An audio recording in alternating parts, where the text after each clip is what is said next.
Pemirsa, malam ini kita bertemu kembali di Indonesia Lawyers Club.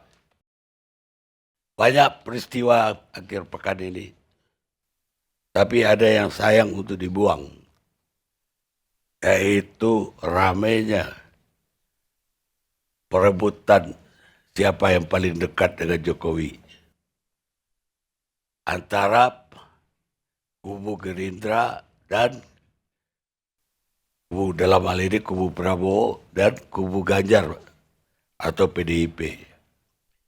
Karena itu tema kita malam ini, judulnya Berebut Cinta Jokowi. Siapa yang akan menang?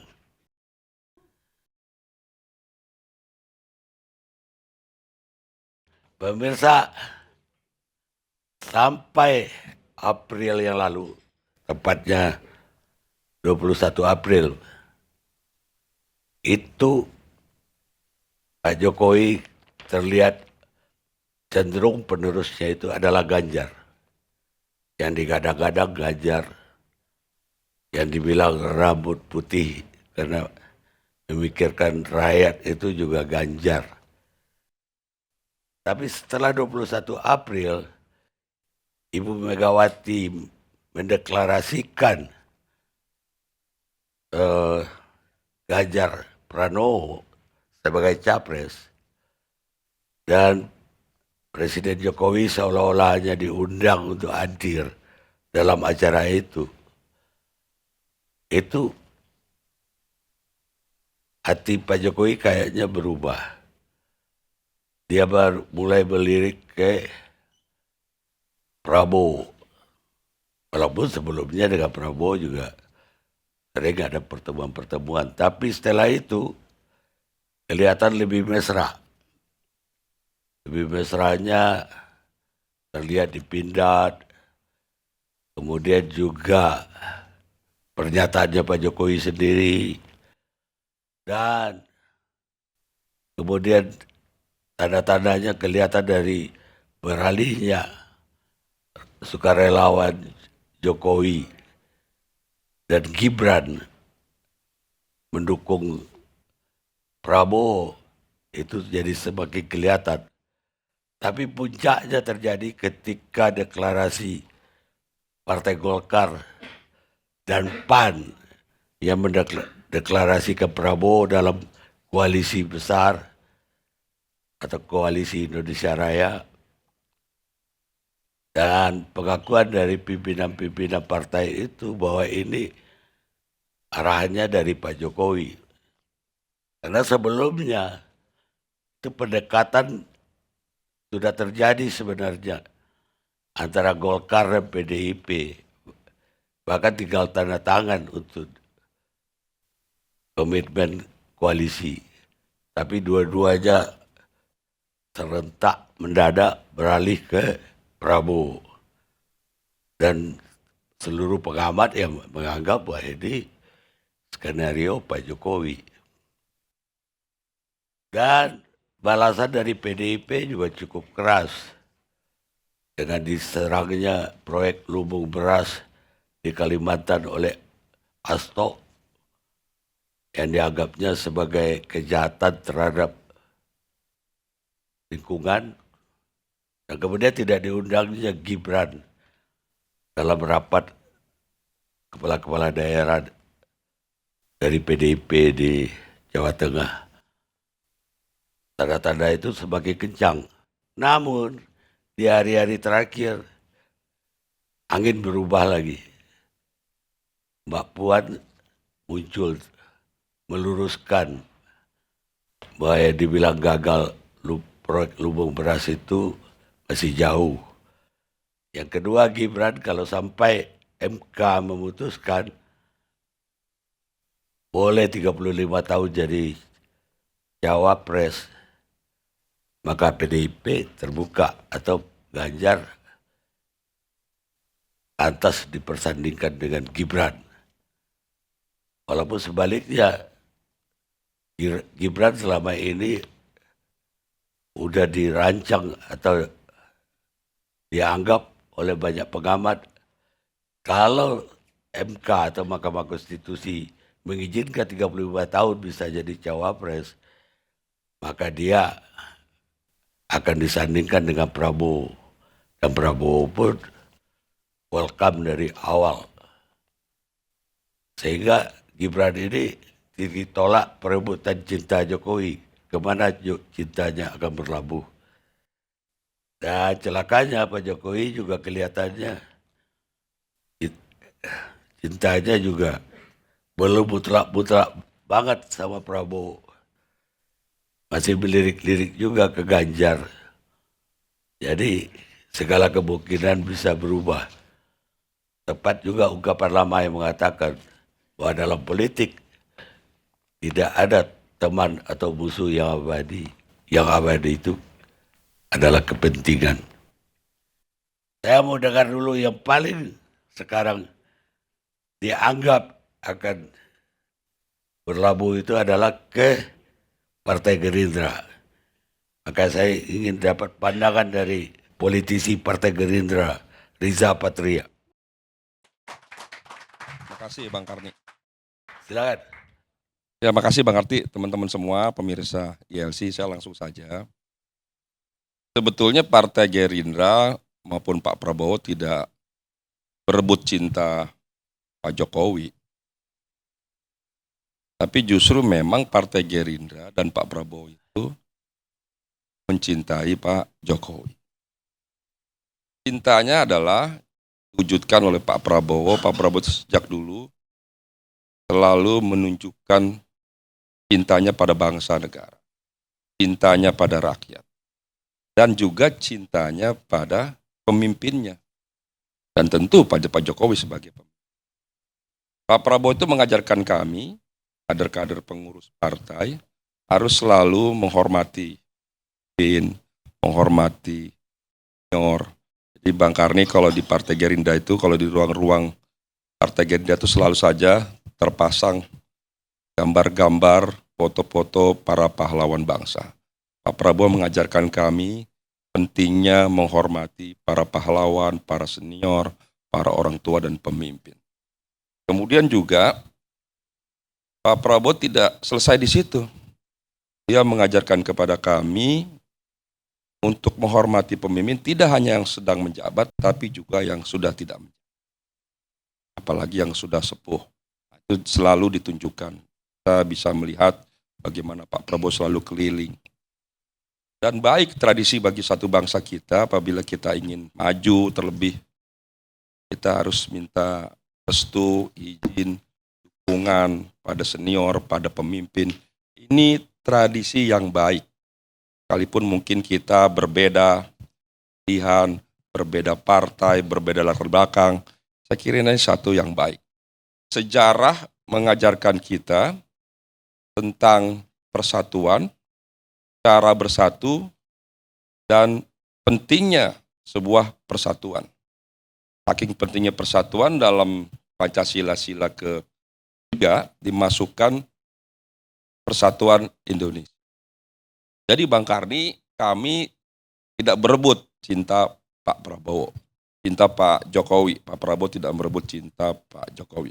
Kalau teman-teman masyarakat melihat Pak Jokowi memberikan perhatian, atensi yang lebih pada Pak Prabowo, saya kira itu karena Pak Jokowi adalah seorang presiden, kemudian Pak Prabowo sebagai seorang menteri di kabinetnya, yang memang diketahui Pak Prabowo itu kinerja, berdasarkan survei, kinerja Pak Prabowo itu sebagai menteri dengan kinerja yang terbaik. Jadi satu hal yang biasa, lumrah, wajar kalau Pak Jokowi memberikan perhatian atensi yang baik kepada Pak Prabowo. Terkait dukungan tentu itu kita serahkan ya. Kami memahami Pak Jokowi tentu sebagai presiden memiliki kewenangan dan batasan-batasan. Sebagai kader partai juga memiliki kewenangan dan batasan.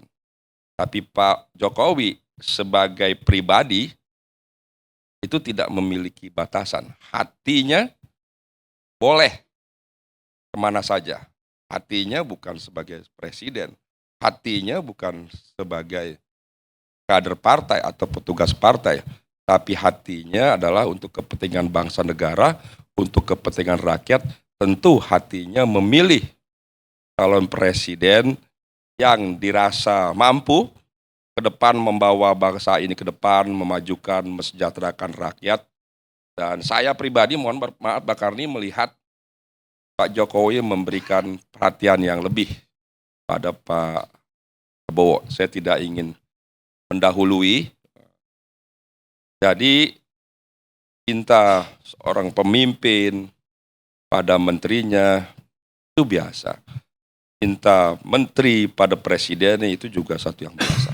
Kami memang di partai terbiasa diajarkan untuk saling menghormati, menghargai, menunjukkan kasih sayang, menunjukkan kecintaan satu sama lain. Bahkan lebih dari itu, Pak Prabowo selalu mengajarkan pada kami apabila kita tidak boleh menjelekkan, tidak boleh membuli, apalagi memfitnah.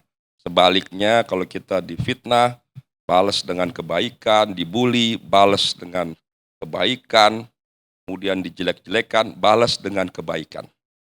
Itulah yang diajarkan oleh Pak Prabowo pada kami, Partai Gerindra. Dan kita memang membutuhkan, Bang Karni, pemimpin ke depan yang baik. Pak Prabowo itu pemimpin yang diterima oleh banyak komunitas, banyak kelompok, banyak etnis, banyak agama, banyak elemen. Dan Pak Prabowo itu pemimpin yang dapat mengakomodir berbagai kepentingan-kepentingan yang berbeda.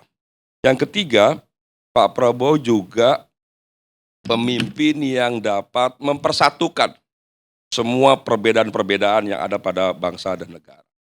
Dan terakhir, yang tidak kalah penting, Pak Prabowo juga seorang pemimpin yang mampu menggerakkan, mendorong, memastikan, merealisasikan seluruh elemen bangsa, potensi bangsa untuk kemajuan bangsa negara dan juga kesejahteraan seluruh rakyat Indonesia. Jadi sekali lagi, kecintaan Pak Prabowo pada Pak Jokowi adalah bentuk kecintaannya pada bangsa negara, pada rakyat, pada pemimpin. Dan kami tidak berebut cinta, tapi kami memang mencintai seluruh bangsa, rakyat Indonesia, dan pemimpin. Terima kasih, Bang Karni. Kalau lihat deskripsinya Bung Riza Patria tadi terhadap Prabowo, saya kira udah tepat sekali Pak Jokowi cintanya berlabuh ke Gerindra. Sempurna sekali. Wah, kalau dibully pun balas dengan kebaikan. Difitnah juga balas. Tuh, ajaran semua agama juga begitu tuh. Tapi bagaimana dengan perebutan terhadap Gibran sebagai wakil presiden? Kami tidak pada posisi merebut Gibran, Pak Karni. Jadi soal cawapres itu kan sudah menjadi kesepakatan, menjadi kelaziman bagi para ketua umum, pemimpin-pemimpin partai yang berkoalisi. Sejak awal Partai Gerindra berkoalisi dengan Partai PKB, maka terkait capres, cawapres diserahkan pada Pak Prabowo dan Caimin. Alhamdulillah disepakati capres Pak Prabowo. Belum diputuskan cawapres, kemudian alhamdulillah bergabung sahabat lama dari Partai Golkar dan juga sahabat dari Partai PAN, juga dari PBB, dan insya Allah nanti partai lainnya. Dan tentu ini akan dibahas bersama. Dan alhamdulillah yang kami bersyukur dengan 5 partai yang berkoalisi ini, alhamdulillah capresnya sudah selesai Bang Karni, yaitu Bapak Prabowo insya Allah. Nah, tinggal memutuskan cawapres. Saya tidak ingin mendahului, tentu semua punya kesempatan yang sama, punya kesempatan yang baik, dan Pak Prabowo orangnya sangat bijak, sangat baik, tentu akan mendengarkan masukan semuanya dan akan sepakat siapapun nanti yang diusung dukung disepakati bersama partai koalisi. Apakah itu dari masing-masing calon yang diusung oleh para ketua umum yang berkoalisi atau ada di luar ketua umum, saya kira Pak Prabowo nanti akan mengambil keputusan yang baik, yang bijak, tentu bersama-sama dengan para pemimpin partai koalisi.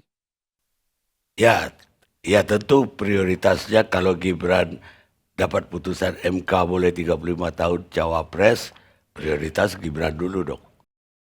Ya kalau soal dulu, itu kan kalau PKB merasa akan duluan, ya kan. Kalau sholat itu kan kalau di masjid itu Bang Karni kan datang duluan di sap pertama Bang Karni. Nah, jadi kita beri kesempatan PKB. Tergantung. Kemudian Partai Golkar kan juga partai yang besar, merasa juga punya privilege sebagai cawapres. Kemudian yang ketiga, PAN juga mungkin merasa partai yang sudah 3 kali mendukung bersama partai Gerindra juga merasa pantas calon yang diusung seperti Pak Erik umpamanya, kalau Golkar Pak Erlangga, Caimin dari PKB, pantas diusung. Luar itu seperti Bang Karni ada calon lain, katakan Mas Gibran, yang sekarang posisinya secara konstitusi memang belum memenuhi syarat, tapi nanti kalau MK memutuskan, tentu Mas Gibran satu tokoh yang saya kira akan dipertimbangkan oleh semua, ya, oleh semua para pemimpin koalisi. Dan itu sesuatu yang wajar saja, situasi yang baik, terlebih Mas Gibran ini kan seorang tokoh kepala daerah yang kebetulan wali kota Solo yang tidak hanya cerdas, baik, santun, berprestasi, tapi juga faktanya ternyata popularitas dan elektabilitasnya terus meningkat. Bang Karni, terlebih di pemilu 2024 kita tahu jumlah pemilih generasi muda, generasi Z, generasi milenial itu melebihi dari semua generasi. Namun demikian saya tidak ingin mendahului, itu menjadi kewenangan Bapak Prabowo dengan pemimpin-pemimpin partai koalisi yang lain. Kita serahkan kewenangan itu pada para ketua umum yang berkoalisi, Bang Karni. Baik. Di antara narasumber ini ada yang dulu muncul bukan sebagai politisi, tapi sebagai ICW. Namanya Tama S. Langkun. Sebagai anti korupsi. Sekarang saya nggak tahu anti apa lagi. Saya ingin dengar pendapatnya tentang tema kita malam ini. Ya, terima kasih Bang Beliau Karni. sekarang jubir Partai Perindo. Ini partai yang paling banyak duitnya ini.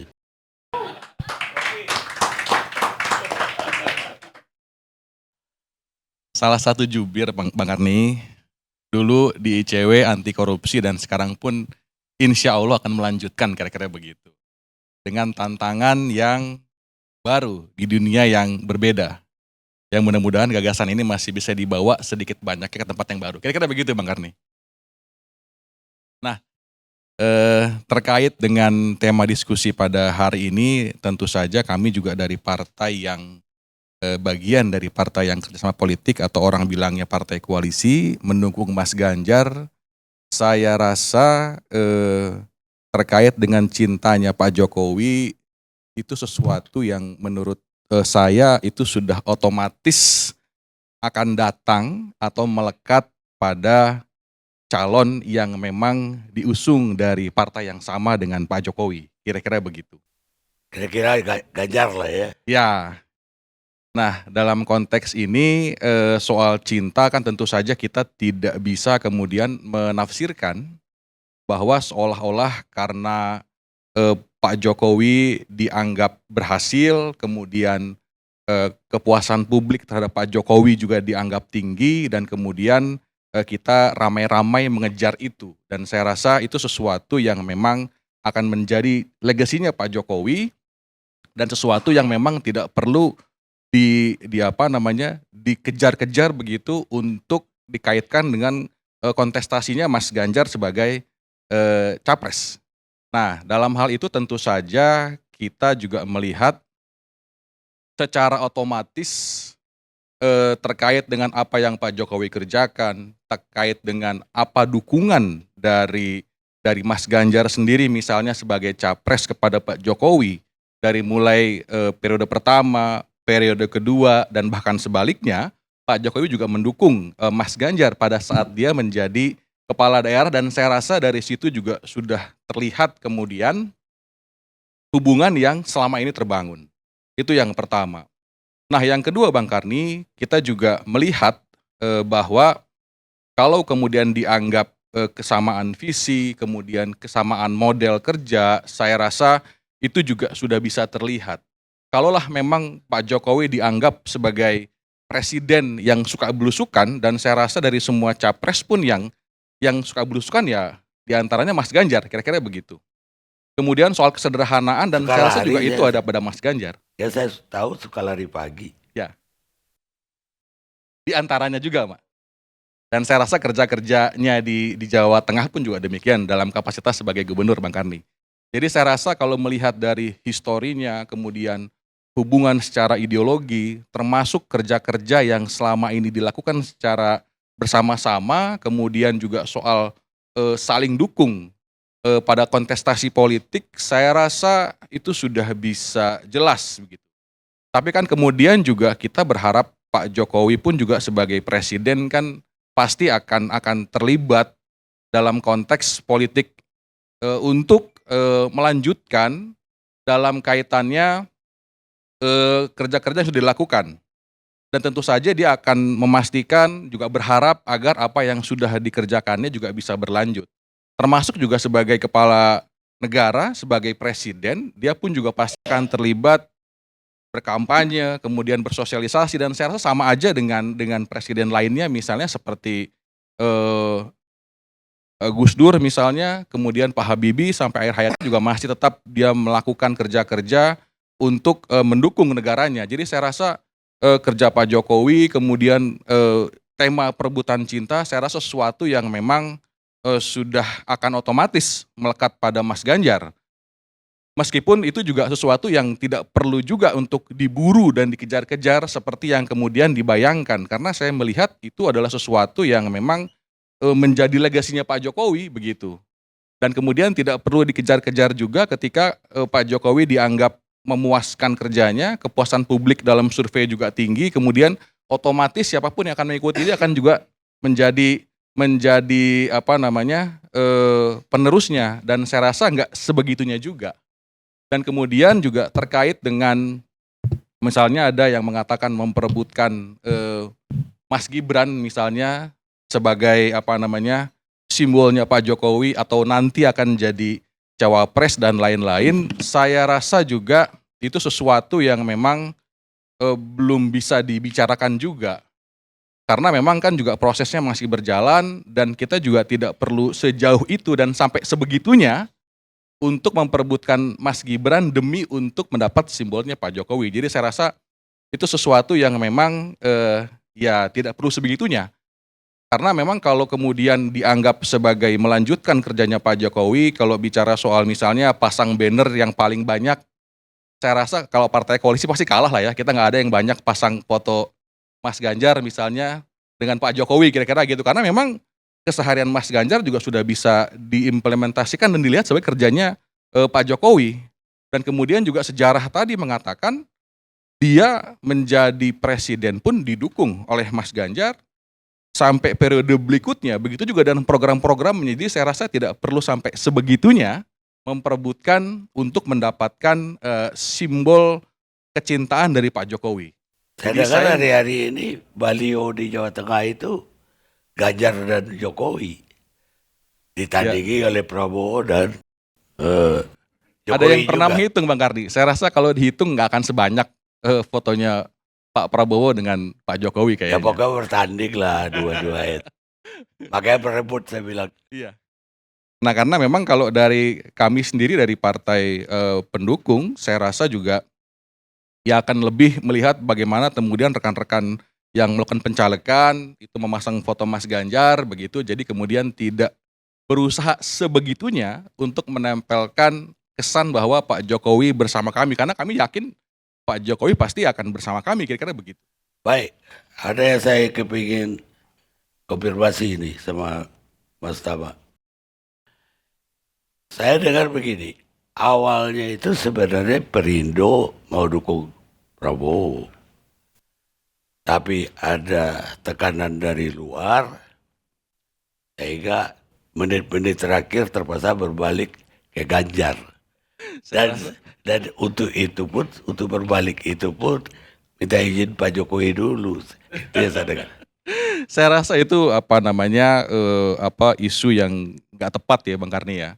Karena kalau kemudian pertimbangan partai tentu panjang Bang Karni. Kita menjajaki bertemu dengan Pak Prabowo, mengundang Pak Prabowo juga ke dalam diskusi, mengundang juga Mas Ganjar dalam diskusi yang tentu saja keputusan ini dilakukan di internal partai politik itu sendiri Bang Karni. Jadi Perindo juga mempertimbangkan dengan banyak aspek dan penilaian. Jadi saya rasa isu kemudian kita mendukung Mas Ganjar karena tekanan, saya rasa itu nggak tepat Bang Karni. Jadi lebih karena memang kerjasama politiknya akan lebih jelas kemudian ketika dilakukan bersama-sama dengan PDIP yang mengusung Mas Ganjar, karena yang paling siap dan sudah jelas kesiapannya mencalonkan capres, saya rasa ya PDIP diantaranya. Kemudian yang kedua juga secara ideologi mungkin lebih banyak ketemu, lebih mudah. Kemudian ada kesamaan dengan Partai Perindo. Dan yang ketiga sudah pasti karena figurnya pun juga Mas Ganjar kita anggap figur yang memang bisa melanjutkan kerjanya Pak Jokowi, termasuk juga figur yang kemudian dianggap muda, energik, dan kemudian juga punya integritas yang menurut kami baik begitu. Jadi mudah bagi kami kemudian untuk bekerja sama mendukung Mas Ganjar. Jadi pertimbangannya ada di sana Bang Karyan, itu dilakukan juga dengan pembicaraan internal gitu. Jadi nggak ada tekanan. Saya rasa itu nggak tepat. Baik. Saya kira kita semua sepakat lah bahwa Tama lolos untuk jadi politisi. Siap Bang Karni, terima kasih. Sekarang kita ke Muhammad Abdurrahman, politisi Golkar, yang udah mau akad nikah dengan Ganjar, hari-hari terakhir berbalik ke Prabowo. Apa yang terjadi? Ya.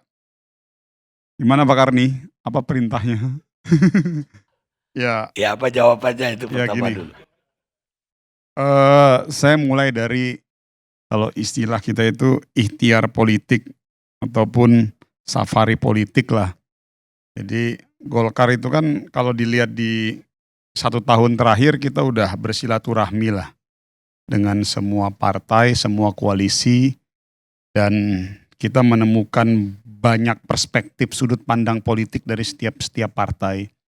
Kita sudah bersilaturahmi dengan koalisinya Mas Anies, kita sudah bersilaturahmi dengan koalisinya Pak Prabowo, dan bahkan itu sudah yang paling lama kan dengan Pak Prabowo. Kita sudah memulainya hampir kurang lebih 10 bulan. Lalu kita sudah bersilaturahmi dengan koalisinya Mas Ganjar gitu. Artinya proses safari politik dan silaturahmi politik yang dilakukan oleh Partai Golkar sudah dimulai kurang lebih plus minus 1 tahun. Artinya momentum kemarin adalah sebuah momentum yang pas untuk mengambil keputusan setelah kita melihat beberapa perspektif politik, sudut pandang politik.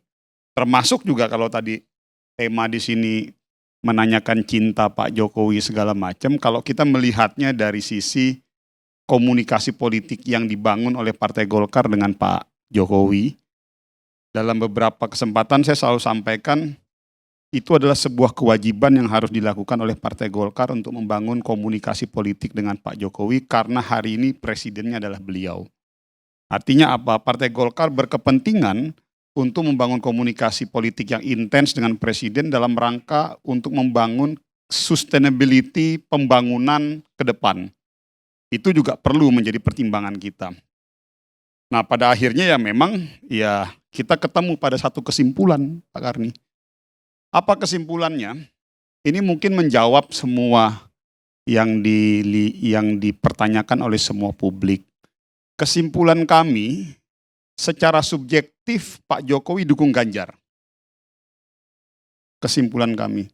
Karena apa? Ya kader sesama kader partai kan, PDIP. Tetapi secara objektif pada saat beliau bicara tentang state, politik kenegaraan, politik kebangsaan, beliau yaitu mendukung Pak Prabowo. Artinya apa? Ada kepentingan yang jauh lebih besar yang kita lihat yang memang harus coba kita prioritaskan. Dan itu menjadi pertimbangan, salah satu pertimbangannya pertimbangannya Partai Golkar untuk memutuskan Pak Prabowo. Bahwasanya nanti proses komunikasi politik ini berjalan, akhirnya terbangun titik kesetimbangan baru Pak Prabowo dengan Mas Ganjar atau Pak Prabowo dengan Mas Anies, whatever apapun itu. Namun memang kalau kita melihat tantangan hari ini dan tantangan ke depan, yang ingin saya sampaikan bahwa ada sebuah kepentingan yang jauh lebih besar terkait mengenai kesinambungan pembangunan, Pak Karni, yang memang ada satu sosok figur yang kita butuhkan dalam hal ini untuk pemerintahan ke depan, yaitu sosok figur yang konsolidatif dan kuat. Yang memang suka atau tidak suka itu tidak dimiliki oleh kandidat yang lain. Itu memang pertimbangan utama Partai Golkar dalam rangka tadi. Ada beberapa tantangan besar Pak Karni, 3 tantangan besar yang dibutuhkan oleh negara ini ke depannya. Yang pertama adalah tantangan melakukan konsolidasi secara sempurna terkait konsolidasi ekonomi kita. Bahwasanya kita sudah rebound pasca COVID di angka 5%, betul, tapi kita membutuhkan sustainability rebound ekonomi kita untuk 5 tahun ke depan. Itu yang memang menjadi pertimbangan Partai Golkar yang pertama. Lalu yang kedua adalah tantangan isu global. Kita lihat sekarang contoh di sektor energi. Dalam beberapa kesempatan Pak Jokowi selalu mengatakan bahwa hilirisasi harus berjalan. Karena apa?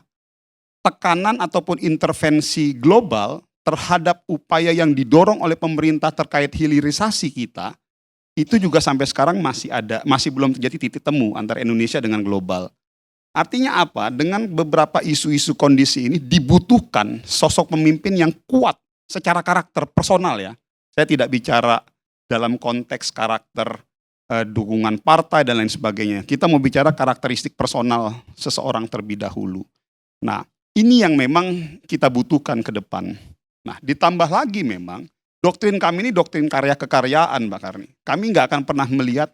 Karena gini, kalau kita berdebat, berbicara mengenai ideologi, bagi kami di Partai Golkar sudah tuntas. Ideologi kita sudah tuntas.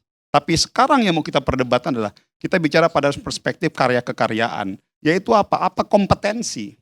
Nah, kita melihat berdasarkan faktor kompetensi, ini yang kalau kita ingat mundur ke belakang ya Pak Karni. Dulu kenapa waktu yang pertama Golkar tidak mendukung Pak Jokowi? Sebenarnya kalau kita mau mundur nih 8 tahun, 9 tahun yang lalu, dan kenapa kita lebih memilih Pak Prabowo waktu itu? Karena Pak Prabowo sudah masuk pada posisi sebagai ketua umum di tingkat nasional. Waktu itu Pak Jokowi kita melihat masih di tingkat regional ataupun provinsi. Nah, ini dibutuhkan sosok pemimpin yang memang sudah memiliki jam terbang nasional, karena yang kita pimpin ini bukan hanya lokal, provinsi maupun Jakarta ataupun Jawa Tengah ataupun yang lain. Yang kita butuhkan adalah pemimpin nasional. Nah, lalu periode kedua Pak Jokowi, Golkar melabuhkan pilihan kepada Pak Jokowi karena kita melihat sudah timing yang pas. Pak Jokowi sudah memimpin 5 tahun. Artinya apa? Kalau kita bicara faktor risk, faktor resiko waktu itu, ya kita melihat resikonya akan jauh lebih kecil kalau itu dipimpin oleh Pak Jokowi. Nah, sekarang kita melihat kompetensi tersebut. Jadi banyak tadi pertimbangan-pertimbangan itu yang ingin saya sampaikan. Nah, kompetensi tersebut adalah hari ini dari 3 pasang ya. Dari 3 calon, mohon maaf. Dari 3 calon ada Pak Prabowo, Mas Anies, dan Mas Ganjar. Kita melihat dari segi kompetensi jam terbang nasional, kita membutuhkan sosok Pak Prabowo. Dan Ditambah lagi kalau dikolaborasikan dengan ketua umum kami. Tapi kembali lagi ya, saya harus bilang dalam konteks cawapres, kami sudah sepakat bahwa calon wakil presiden akan dibicarakan dengan ketua umum partai koalisi dan Pak Prabowo. Nah, artinya apa? Pada saat kami menawarkan ini, itu adalah dalam perspektif sudut pandang kami sebagai kader partai, sebagai partai Golkar yang tentunya nanti akan kita diskusikan dengan partai-partai lainnya. Apa itu? Apabila sosok karakter personal Pak Prabowo yang kita anggap cukup kuat dan konsolidatif dikolaborasikan dengan ekonom dan teknokrat, ini akan memberikan sebuah lompatan percepatan pembangunan yang sangat positif ke depan buat negara kita. Jadi dasar-dasar pertimbangan itu yang sebetulnya tadi saya ingin sampaikan bahwa kenapa kita akhirnya memutuskan untuk melabuhkan dukungan kita ke Pak Prabowo. Artinya Pak Karni, kalau dilihat tadi faktor cinta ini saya pikir kita tidak usah diperdebatkan dalam pilihan tersebut, karena saya meyakini bahwa kalau tadi pendekatan dari Partai Golkar tidak ada salah juga kalau Pak Jokowi mendukung Mas Ganjar. Lalu pertanyaannya, kalau Pak Jokowi mendukung Pak Prabowo, kenapa dipersalahkan gitu? Tidak salah juga, gitu loh. Artinya maksud saya, itulah tadi saya bilang bahwa dalam perspektif subjektif Pak Jokowi tentunya beliau sebagai kader PDIP, beliau pasti mendukung Pak Ganjar. Tapi pada saat beliau dilihat dari posisi beliau sebagai presiden dan yang nanti memiliki tanggung jawab sosial untuk mempersiapkan kesinambungan pemerintahan ke depan, beliau pasti akan melihat pada sosok yang lebih objektif, yaitu Pak Prabowo. Saya pikir itu aja. Ya, Pak Karni. cuma heran aja saya. Kalau sesempurna itu Prabowo di mata Golkar, kok deklarasi untuk Prabowo itu lama banget. Sempat hampir tanda tangan dengan PDIP untuk koalisi. Apa gara-gara dipanggil Kejaksaan Agung ketua umum? Ya, saya pikir begini Pak Karni, terkait proses pemanggilan ketua umum kami di Kejaksaan Agung adalah sebuah proses hukum yang saya pikir normatif dan sah-sah saja setiap aparatur pemerintahan dipanggil, dan alhamdulillah beliau sudah memenuhi dan hasilnya juga seperti yang terlihat hari ini ya. Artinya tidak ada korelasinya, dan bagi kami dinamika hukum itu adalah hal yang sangat biasa dan wajar terjadi kepada seseorang yang memang sudah masuk di dalam pemerintahan. Kita lihat hari ini hampir tidak ada pemimpin-pemimpin kita yang memang tidak berhubungan dengan aparatur dalam tanda kutip ya, sebagai dimintain keterangan dan lain sebagainya. Saya pikir dari sisi itu tidak ada korelasinya. Nah, yang kedua, kalau tadi pertanyaannya kenapa kok sesempurna itu tadi Pak Karni, justru karena kita melihat ada satu sisi yang memang kita lihat belum terisi pada Pak Prabowo. Jadi kalau Pak Karni bilang, tanya pada kami Partai Golkar, kami tidak melihat Pak Prabowo pada sosok yang sangat sempurna. Justru kehadiran kami Partai Golkar dan beberapa partai lain itulah yang kami melihat untuk menyempurnakan ruang-ruang yang mungkin memang tidak dimiliki oleh Pak Prabowo. Dalam hal ini apa? Teknokratik dan ekonom. Dan kita melihat ketua umum kami Pak Erlangga Hartarto, dan fakta hari ini beliau telah berhasil mengantarkan Indonesia rebound dari pasca kejadian tragedi COVID. Sekarang alhamdulillah kita bisa rebound. Poinnya terakhir Pak Kani, kami bingung begini. Sekarang di seberang sana ada Mas Tama, ada Mas Putra. Lalu mungkin nanti ada lawan-lawan politik atau ada kubunya Mas Anies. Kami ingin menutup celah perdebatan objektif nanti 4 bulan ke depan dengan perdebatan yang kompeten. Contoh begini, kami melihat andaikan misalnya kita sandingkan Pak Prabowo dengan Pak Erlangga, Mas Ganjar dengan siapa, lalu Mas Anies dengan siapa. Kalau pasangan itu yang terjadi dan itu, kita enak berargumentasi Pak Karni. Karena sekarang kita ini nggak bisa hanya sekedar bicara tentang bagaimana cara kita mau menang. Ke depan kita harus bicara setelah kita menang, lu mau ngapain? Ini yang tantangan kita sebetulnya. Ini yang mau kita challenge kepada semua kandidat. Kalau kalian mendukung Pak Ganjar, yuk kita bicara. Setelah kalau kalian menang, lu mau ngapain? Kalau kalian mendukung Mas Anies, setelah kalian menang, kalian mau ngapain? Yuk kita berdebat di situ. Dan hari ini Partai Golkar siap. Dengan formasi sekarang yang ada, partai-partai koalisi yang sekarang ada di koalisinya Pak Prabowo, kita siap berdebat di sisi itu. Baik. Tapi kembali tadi soal panggilan Kejaksaan Agung yang ternyata kan gak ada apa-apa sekarang. Saya kira bukan hanya itu ya, gak ada apa-apa. Ketika itu Munaslup juga udah dicanangkan di Golkar. Bahkan 2 menterinya Pak Jokowi udah siap untuk jadi pengganti ketua umum. Lah sekarang itu hilang juga. Jadi setelah Golkar mendeklarasikan Prabowo, semua isu itu hilang tuh. Ya ajaib aja bagi pengamat. Ya, memang di partai kita Pak Karni, kan kalau Golkar ini beda Pak Karni dengan partai PDI, dengan Gerindra. Golkar ini kan IPO Pak. Ini kan partai yang pemilik sahamnya terbuka. Artinya dalam setiap proses hampir tidak pernah ada Pak Karni. Dalam perhelatan 5 tahunan politik Partai Golkar, setiap proses penentuan proses mau pengambilan keputusan terkait Pilpres, yang Golkar tidak tenang-tenang aja. Semua pasti melalui sebuah proses dinamika politik yang sangat luar biasa. Dan itu biasa-biasa aja, wajar-wajar aja bagi kami di internal Partai Golkar. Ya bahwa kebetulan ada sosok 1-2 orang yang memang kebetulan saja mungkin dia punya preferensi politik yang lainnya. Jangan bilang di Golkar juga ada kelompok pendukungnya Pak Anies, ada kelompok pendukungnya Mas Ganjar, ada kelompok pendukungnya Pak Prabowo. Nah kebetulan memang setelah kita buka ruang komunikasi dari bawah dan dari tingkatan DPD 1, mayoritas memang mendorongnya ke Pak Prabowo.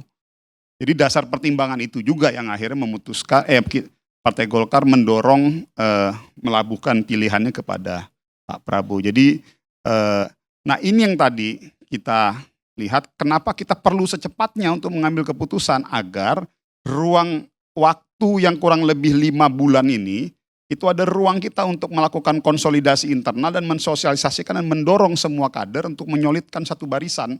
Dan karakteristik Golkar, kalau belum diputuskan Pak Karni, memang biasa joget-joget kanan kiri. Tapi kalau sudah ada keputusan, itu satu biasanya. Baik. Jadi itu bagi kami biasalah Pak Karni, dinamika. Pemirsa, kita rehat sejenak.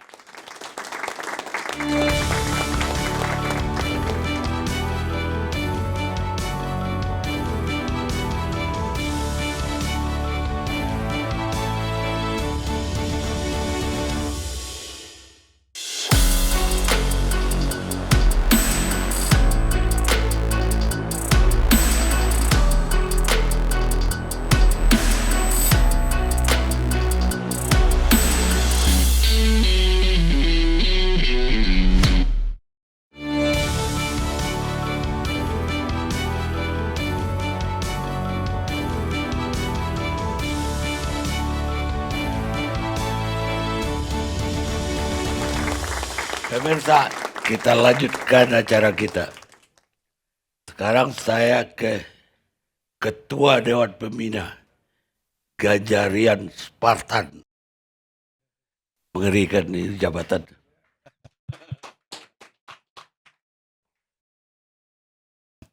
Terima kasih Pak Karni. Ya kalau saya agak bingung nih dengan tema sekarang ini. Memperebutkan cinta. Seolah-olah kita beranggapan bahwa Pak Jokowi itu sedang menabur cinta gitu loh. Sehingga harus diperebutkan kemana-mana.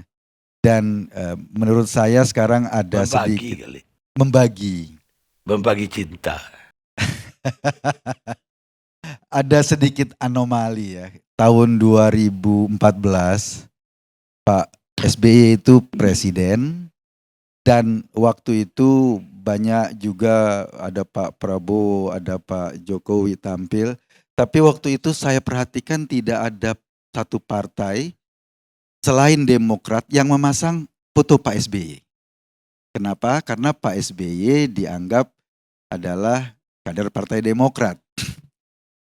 Sekarang ini agak seru sih.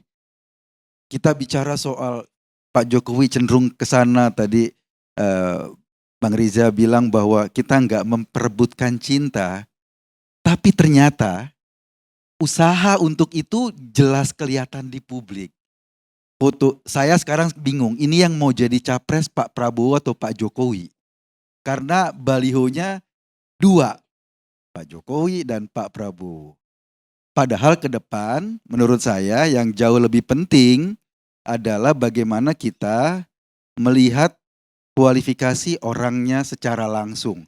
Tadi saya setuju dengan Kang Maman bahwa kita butuh orang yang punya kemampuan ke depan mengkonsolidasi persatuan, mengkonsolidasi pertumbuhan ekonomi yang berkelanjutan dan lain-lain. Hanya saja tadi kesimpulannya, kenapa Golkar awal-awal tidak mendukung Pak Jokowi? Karena Pak Jokowi waktu itu masih dianggap tokoh lokal. Pak Prabowo sudah tokoh nasional. Baru kemudian Golkar mendukung Pak Jokowi ketika sudah jadi presiden. Ini membuktikan bahwa tokoh lokal yang bekas gubernur, yang pernah punya prestasi memimpin satu daerah, punya kualifikasi yang bagus untuk jadi seorang presiden ke depan. Ketimbang misalnya yang belum punya pengalaman memimpin satu daerah. Kenapa? Karena ruang kerjanya sama, pola kerjanya sama. Mereka cuma tinggal size-nya saja yang berbeda kan. Harus mengurus misalnya soal APBD, harus ke parlemen dan lain-lain. Tinggal di up ruang kerjanya. Ini jauh lebih punya kualifikasi seperti yang diimpikan Kang Maman tadi ke depan ketimbang orang yang belum punya kemampuan itu atau belum punya pengalaman itu. Even dia tokoh nasional. Kalau memang yang kita butuhkan kan bukan ketokohannya, tapi kemampuan kerjanya, tapi kemampuan dia mengeksekusi program, itu yang kita butuhkan. Karena itu Ganjar menurut maksudnya. saya, kenapa? Ganjar maksudnya. Ganjar. Karena itu lebih rasio. Kalau kita membangun logika tadi seperti yang disampaikan oleh Kang Maman, justru pilihannya jadi Ganjar. Kalau logikanya itu yang pertama. Yang kedua, Salah pilih Golkar dong. kalau logikanya seperti tadi, kesimpulannya melompat, gitu loh. Yang kedua menurut saya bahwa ketika misalnya Mas Ganjar berkampanye di 2014 sebelum ketika dia menjadi calon gubernur dari PDI Perjuangan, sudah terbiasa dia pasang baliho dengan wajahnya Pak Jokowi pada saat itu. Bukan cuma sekarang, wong Pak Jokowi adalah kader PDI Perjuangan yang jadi presiden, orang nggak akan meributkan ini merebut cinta ya. Enggak. Kenapa? Sama kayak anak masang foto bapaknya atau sama bapaknya, ini nggak ada yang memperebutkan merebut cinta, memang sudah alurnya sudah seperti itu. Jadi ketika ada usaha orang katakanlah yang mau maju tapi kurang percaya diri sehingga harus mendekat-dekatkan dengan tokoh sebelumnya, ini jadi pertanyaan publik. Tadi Bang Rija bilang bahwa ini sosok yang kuat. Kalau kuat menurut saya, sosok yang strong, dia harus tampil sendiri. Karena yang memimpin ke depan itu adalah personal. Pak Jokowi setelah selesai jadi presiden ya sudah. Yang tampil ke depan tadi Pak Prabowo, Pak Ganjar, Pak Anies. Itu yang akan tampil. Dia mengambil keputusan sendiri. Jadi yang perlu didorong adalah kualifikasi calonnya. Bukan presiden mencintai siapa. Yang perlu diperdebatkan adalah itu. Bagaimana kualifikasi calonnya untuk menjawab tantangan-tantangan Indonesia ke depan menurut saya. Itu yang mestinya menjadi bahan diskusi kita. Pertanyaannya sekarang adalah kenapa misalnya Pak Jokowi tetap seolah-olah memberi ruang kepada menterinya, ya kan Pak Prabowo menterinya. Komunikasi antara atasan dan bawahan, ruang yang diberikan itu semata-mata untuk tetap menyatakan bahwa kalaupun ada pilpres di depan mata, tetapi pembangunan harus terus terjalan. Komunikasi seorang presiden dengan seorang menterinya harus tetap terjaga. Kalaupun beda partai, kalaupun beda afiliasi politik. Karena tadi yang dipentingkan adalah Indonesia ke depan. Indonesia tidak stuck pada saat nanti pemilihan 14 Februari dan ditentukan siapa pemenangnya, tidak kemudian berhenti, tapi harus terus berjalan. Pembangunan harus terus berjalan, pemerintahan harus terus berjalan. Ini yang menurut saya kenapa bahwa komunikasi antara Pak Jokowi dengan Pak Prabowo harus di mata publik harus tetap kelihatan manis, harus tetap kelihatan indah karena ini komunikasi seorang presiden dengan menterinya. Bayangkan kalau komunikasinya buruk, yang jelek siapa? Yang jelek ya Pak Jokowi. Karena dia presiden dan Pak Prabowo menteri. Lain soal kalau Pak Prabowo bukan menteri. Mungkin kita bisa terjemahkan lain. Gitu lah. Saya pikir itu Pak Karni, terima Jadi kasih. kira-kira Pak Jokowi dekat sama Prabowo itu karena fungsi tadi ya? Karena fungsinya Pak Prabowo sebagai menteri dan Pak Jokowi sebagai presiden. Bukan karena Pak Jokowi mencintai Prabowo ya? Ya mencintai kan kalau baliho-balihonya kan Pak Jokowi nggak pernah pasang baliho bareng Prabowo, yang pasang dari Pak Prabowo gitu lah. Oh begitu. Iya kan? Yang pasang Bang Karni itu masyarakat luas. Itu justru Enggak lah Bang. justru yang menarik itu adalah ketika banyak bertebaran di seluruh wilayah baliho Pak Jokowi, Pak Prabowo, ternyata banyak seluruh masyarakat itu senang bahwa ada dua pemimpin yang pernah berkompetisi, sekalipun sebelumnya bahkan Pak Prabowo pernah mengusung, mendukung, dan memenangkan Pak Jokowi di Pilgub DKI, kemudian berkompetisi, tapi Pak Prabowo dan Pak Jokowi bisa bersatu untuk kepentingan bangsa.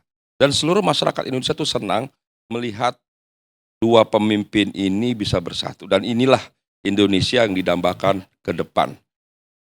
Dan ternyata adanya baliho-baliho tersebut juga menunjukkan bahwa kita boleh saja berpolitik, berkompetisi, tapi persatuan jauh lebih penting, saya kira Bang Karni.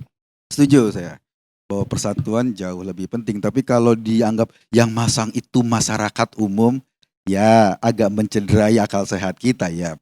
Sebanyak itu baliho, di mana-mana ada, biayanya mahal sekali, yang masang masyarakat umum. Baik. Agak aneh. Terus yang masang balionya Ganjar dan Jokowi Ya relawan, itu ada masyarakat relawan, ada partai mungkin, ada banyak.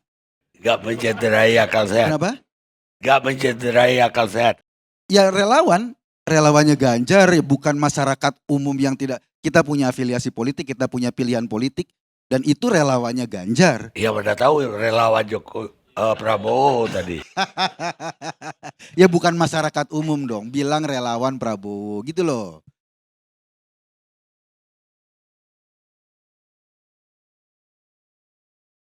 Ada perintah seperti itu.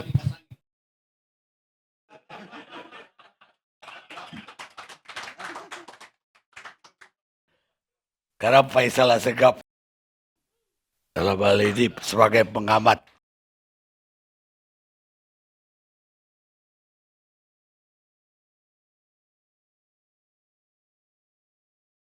Terima kasih Bang Karni. Sejak tadi, cuma saya belum tahu mau nanya soal apa. Soal baleho, soal kasur atau Bukan. ranjang apa? Soal tema. Oh soal tema. Yang sudah pasti kalau perebutan cinta antara Prabowo dengan Jokowi, Ganjar dengan Jokowi, yang paling cemburu itu Ibu Megawati. Ya paling apa? Cemburu. Kenapa? Ya karena belakangan ini kita lihat ada reaksi kecemburuan yang luar biasa. Di luar tarik-menarik cinta kan. Ada ekspresi tiba-tiba Ibu Mega itu. Bu Mega cemburu ke Prabowo atau cemburu ke Ganjar? Cemburu soal cinta tikus-tikusan di lingkaran istana itu yang tidak jelas. Artinya bagi-bagi cinta itu Ibu Mega Ya. cemburu. Kalau publik melihat ini cinta terlarang, ini kan petugas partai milik Ibu Mega. Dirawat, dipoles hampir 1 dekade, kemudian Prabowo mencoba untuk satu kasur dengan Pak Jokowi. Kemudian ada yang tersingkir dari kasur kan, kasur politik, kemesraan antara Jokowi dengan Ganjar. Tapi bahasa-bahasa seperti ini tadi gini Pak Kardi, saya duduk di sini tadi saya mencoba untuk mewakili perasaan tukang ojek, petani, buruh, nelayan untuk memahami diskursus perdebatan antara elit-elit partai ini. Dan saya merasakan saya tidak terwakili sebagai petani, nelayan, guru. Ini satu pembicaraan di pusat kekuasaan dengan bahasa yang sangat elitis dan nyaris sama sekali tidak membicarakan nasib rakyat. Tapi nasib bagaimana Prabowo jadi presiden, Ganjar jadi presiden. Itu kan intinya. Dan kalau mereka berebut dukungan Jokowi, kalau Jokowi datang ke TPS, dia hanya membawa satu suara saja. Bagaimana membagi suara Jokowi itu? Maka rakyat menangkap pengertian rebutan dukungan ini pasti kan transaksi politik di balik istana, fasilitas, jaringan, seluruh lapak kekuasaan. Kalau pemahaman rakyat seperti itu, maka ini bukan satu upaya afiliasi yang sehat dalam politik. Tapi satu perlombaan, perampokan, dan manipulasi terhadap siklus politik. Karena kalau bicara dukungan, saya sebagai rakyat kecil membayangkan mencari dukungan Jokowi. Berarti Jokowi datang ke TPS satu suara. Satu suara bahkan. Berarti dukungan apa yang dimaksud ini harus dijelaskan dulu. Kalau dukungan yang dimaksud presiden itu kan bukan pilihan Prabowo dan pendukungnya, Presiden Jokowi. Jokowi 2019 produk dari beberapa partai yang bukan Gerindra. Tapi tiba-tiba di tengah jalan Gerindra yang menolak atau berhadapan dengan Presiden Jokowi, kemudian masuk kabinet dan semakin menikmati lezatnya bagi-bagi kue pembangunan, kekuasaan, maka kemudian ada satu nafsu yang lebih dari itu untuk kemudian merubah pertengkaran dari 2014, 2019, dan 2024 dengan topeng rekonsiliasi untuk bagaimana mendapat dukungan dari Jokowi. Maka rakyat menangkap ini mau mengambil fasilitas negara, ini mau menggalang dukungan mitra dari kekuasaan, pengusaha, oligarki, dan lain-lain. Upaya mencari dukungan seperti ini sebenarnya norak dan sudah berkali-kali saya sampaikan ke ruang publik. Dan menunjukkan partai-partai yang berebut di lingkaran kekuasaan istana ini tidak mandiri, tidak bermartabat. Maaf saja, saya rakyat ya saya bebas. Saya pastikan siapapun yang ada di ruang partai politik tidak berani berbicara bebas. Mereka akan menyesuaikan terhadap arahan ketua umum partai mereka. Tapi dari sisi pandangan sebagai rakyat saya lihat, sebenarnya partai politik ini makin mundur, makin norak. Saya bisa memahami itu karena memang hampir 10 tahun ini paling banyak partai politik yang mengirim putusannya ke kabinet itu lebih terlihat di ruang publik itu sibuk sebagai bagian dari panitia perkawinan anak presiden. Dari satu anak presiden yang kedua, dan anak presiden yang terakhir. Berebut di sana menjadi panitia, berebut di sana mencari muka dengan presiden. Dan kemudian efeknya sekarang kan, efeknya udah puncak ini. Setelah semua itu dilakukan, mereka menagih dari Pak Jokowi. Semuanya kita sudah lakukan yang terbaik kepada Anda. Sekarang dong, timbal baliknya, Anda memberi dukungan kepada misal saya Prabowo atau Ganjar. Tapi ada bahasa yang menarik dari beberapa politisi yang masih idealis mengatakan apabila Jokowi secara terang-terangan berani memberikan dukungan kepada salah satu calon presiden, maka ini adalah pelanggaran konstitusi. Misal Adian itu salah satu sahabat saya yang di depan saya mengatakan Presiden Jokowi tidak boleh memberi dukungan kepada salah satu calon presiden manapun. Itu satu pelanggaran konstitusi. Presiden harus netral sebagai kepala negara. Lantas apa yang dimainkan oleh presiden? Ini tikus-tikusan. Ini gerak dan isyarat yang menjebak, memberi imajinasi, bisa saja harapan palsu kepada Ganjar dan kepada Prabowo, terus menerus sampai matang rakyat melihat, bisa saja seperti itu. Rakyat melihat Jokowi mengatakan inilah orang-orang yang sebenarnya paling bernafsu menggantikan saya, yaitu Ganjar dan Prabowo. Kalau ini terus menerus terjadi, maka semakin yakin rakyat mereka akan mencari pemimpin yang jauh dari lingkaran kekuasaan. Karena pemimpin yang jauh dari kekuasaan itulah yang dinantikan oleh rakyat. Dia tidak butuh memanipulasi jaringan kekuasaan. Dia tidak butuh mendapatkan fasilitas negara. Dia tidak butuh isyarat, simbol, sinyal dari kekuasaan untuk mendukung dia. Tapi yang dia butuh adalah persenyawaan pikirannya dengan rakyat. Yang rakyat butuh dari pemimpin tersebut adalah sikap dia untuk memperjuangkan perubahan.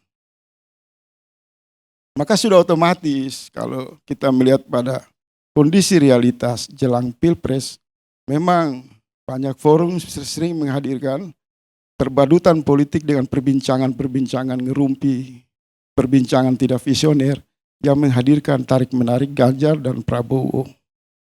Tapi di forum lain, kita juga harus berbesar hati untuk melihat terjadi akselerasi, konsolidasi antara Anies Baswedan dengan kekuatan-kekuatan elemen yang menghendaki perubahan. Dan itu gelombangnya makin Jadi yang besar. ada maksud jauh dari kekuasaan itu Anies Baswedan. Pasti. Itu realitas, bukan menurut saya.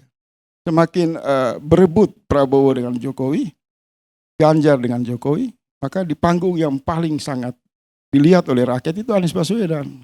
Di daerah-daerah terjadi gelombang dukungan yang luar biasa. Nah ini menurut saya, kalau itu kan wacana, bisa saja kita bikin dalam bentuk apalah. Fahri Hamzah dengan Anies, Anies dengan Pak Karni Ilyas. Itu kan biasa saja. Rakyat nggak tertarik seperti itu. Tapi saya sedikit begini Pak Karni. Mestinya Ganjar dan Prabowo itu menemui Jokowi. Untuk bagaimana sama-sama dengan Jokowi meyakinkan bahwa mereka pemimpin yang terbaik di masa depan. Misal, mereka mengeluarkan satu petisi bersama untuk menuntaskan kasus 349 triliun. Kalau Prabowo dan Ganjar melakukan itu dengan Jokowi, saya kira akan sehat ini demokrasi. Tapi kalau mondar-mandir kemudian pendukungnya hanya curhat, gosip, soal spanduk, soal baleho, soal gerak-gerik, ini mundur sebenarnya. Sebagai rakyat saya lihat penakut dan pengecut. Anies terwakili oleh suara rakyat. Pendukung-pendukungnya kan datang ke KPK. Rijal Ramli, Amin Rais, masuk di sini kan Faisal Assegaf.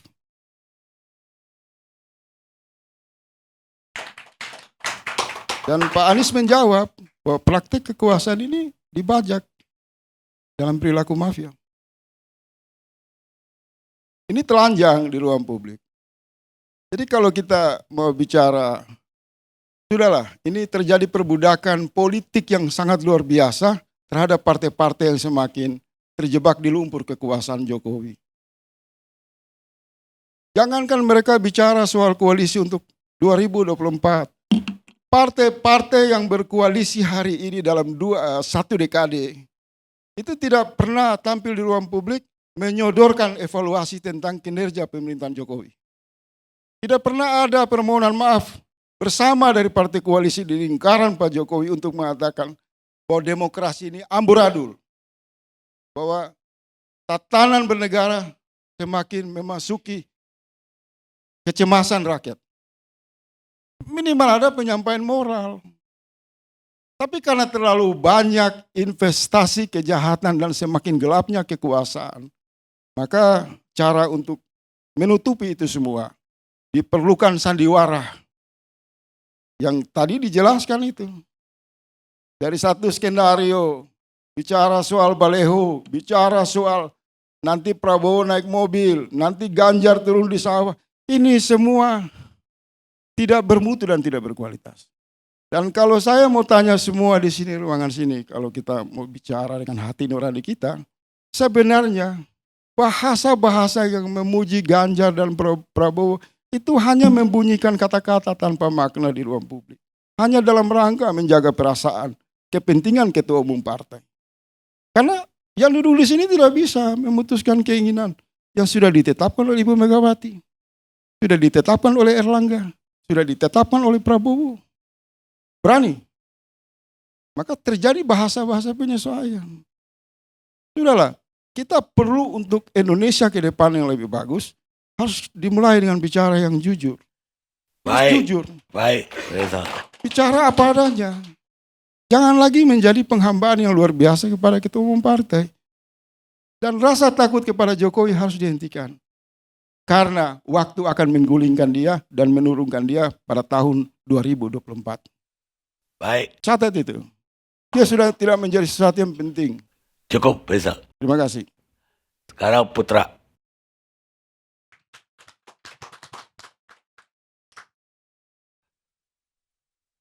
Pertanyaan sama Pak Karni.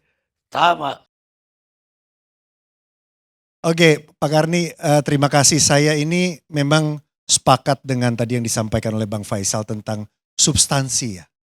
Saya di politik memang belum lama, tapi sebagai wartawan memang suka gregetan soal masalah substansi ini. Ya, makanya ketika diundang ke ILC, kita ini sebenarnya minta izin Pak Karni untuk bisa datang. Karena memang kita ini lagi sama rakyat. Rakyat Jakarta Timur. Lagi ngurusin sekolah mereka.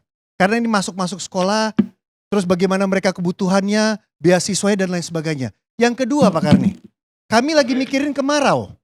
Ini ada El Nino. Ya, lagi mikirin kemarau. Jadi ketika bicara tentang dansa-dansa politik dan lain sebagainya, mohon izin kita yang di akar rumput agak kurang tertarik. Ya ngurusin yang ini. Jadi sepakat tadi yang disampaikan, udah cocok itu. Apalagi kalau ngomong dengan rakyat, mengakar dengan rakyat. Sehari saya itu bisa ketemu 500-750 orang Pak Karni. Ya, diskusi, ngobrol, mendengarkan masalah mereka dan lain sebagainya. Buat saya itu sesuatu hal yang luar biasa. Karena waktu jadi wartawan gak banyak ketemu rakyat Pak Karni. Banyaknya ketemu elit. Ya, jadi sekarang ketemu rakyat memang itu yang menjadi tugas dan tanggung jawab kita.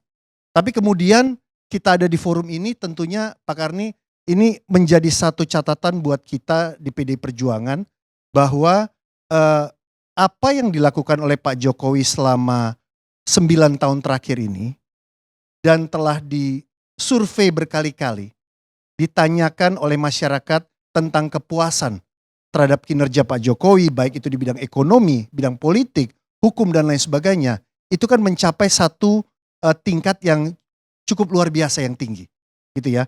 Kalau kita lihat survei SMRC yang terakhir dengan 5.000 responden yang baru dirilis hari ini, bagaimana masyarakat mengatakan bahwa 44% mereka yakin bahwa penerusnya adalah Pak Ganjar gitu loh. Nah, buat kami ini bukan masalah cinta atau tidak cinta, ini estafet Pak Karni. Ya, ini estafet kepemimpinan yang memang sudah dirancang gitu ya sejak tahun 2014 ketika kita menyiapkan Pak Jokowi untuk menjadi calon presiden. Jadi ketika ada dansa-dansi, gonta-ganti pasangan, terus muter sana muter sini dan lain sebagainya, ya kita melihat aja, menyaksikan, menikmati. Tapi jangan salah, komunikasi politik jalan terus. Mbak Puan bisa ketemu sama Pak Erlangga, Pak Ganjar bisa ketemu sama Caimin, Mbak Puan bertemu juga dengan Pak Luhut dan lain sebagainya. Jalan komunikasi, nggak boleh kaku kita. Ya, kita membangun Indonesia ini seperti yang tadi Kang Maman sampaikan ini sama-sama, gitu ya. Kita mau berkarya juga sama-sama. Bukan berarti kita ini tiba-tiba ada silo-silo kotak-kotak, enggak lah. Ya, Pak Jokowi kan adalah bukti dari kader PDI Perjuangan yang merangkul semua. Ya, kalau katanya PDI Perjuangan sikapnya tertutup, tidak mau berteman. Loh, emang Pak Jokowi persamaannya apa sama saya? Kalau buka dompet sama-sama pegang KTA Pak Karni. Itu doang persamaan kita. Sama-sama pegang KTA PDI Perjuangan. Beliau itu bisa terbuka seperti itu menjadi presiden dari semua partai. Terus bisa komunikasi, bahkan bisa merangkul dengan Pak Prabowo. Mohon maaf Bang Riza, kita masih ingat bagaimana dulu kita berhadap-hadapan di tahun 2014. Ngeri-ngeri sedap gitu ya. Asik banget waktu itu pertarungannya. Dan bahkan banyak menciderai juga nilai-nilai bahkan moralitas kita lah, tradisi kita. Sampai Pak Karni juga harus cuti ya dari pemimpin redaksi kan. Itu kan karena saking ngerinya pertarungan di 2014. Tapi itu selesai Pak Karni semuanya. Dan jangan salah, itu kan lahir dari pengkaderan dan pendidikan yang memang dilakukan di partai kita gitu loh Pak Karni. Saya mau menceritakan sedikit aja. Kalau tadi bicara tentang cinta dan lain sebagainya, buat kami ini adalah estafet gitu ya. Saya baru tahu dan baru paham ketika masuk, ternyata memang seperti halnya di televisi, pendidikan itu dilakukan terus. Pendidikan, pelatihan, bimbingan teknis dan lain sebagainya.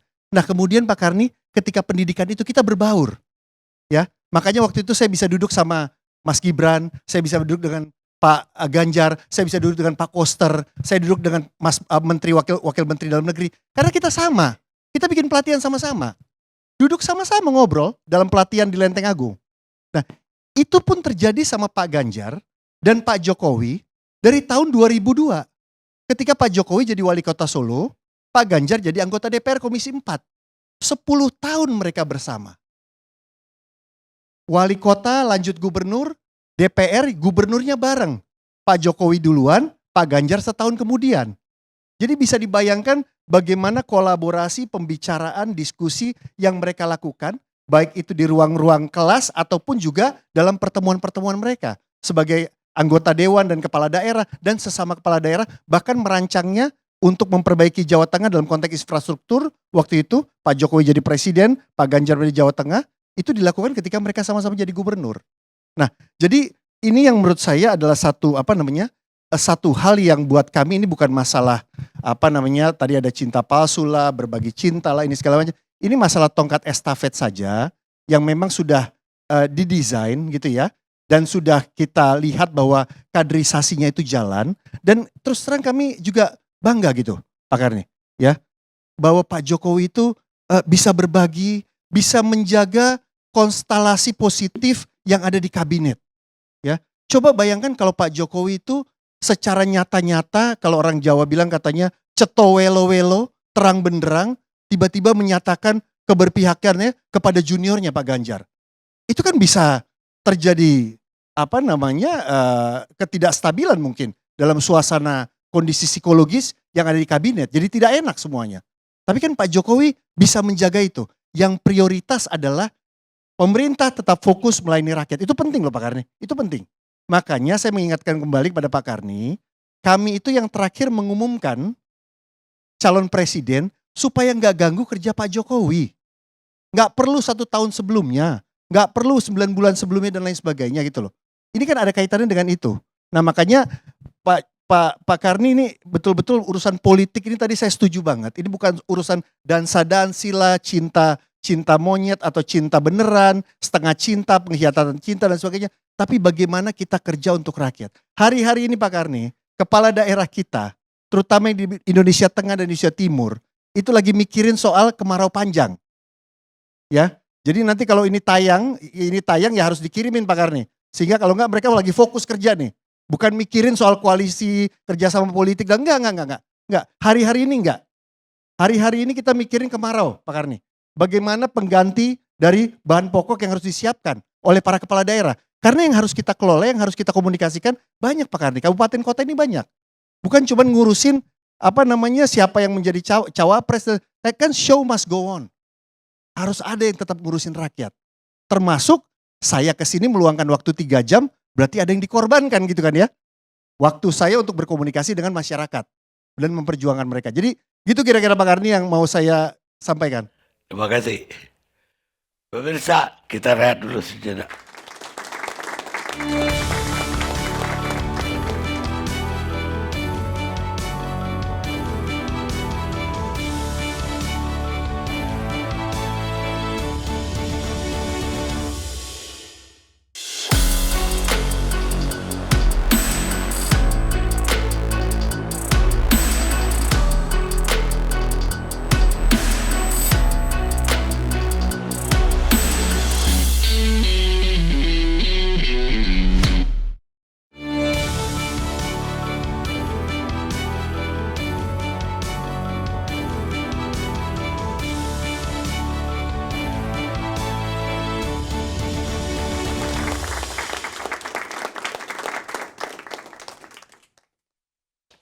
Pemirsa, kita sampai di ujung acara.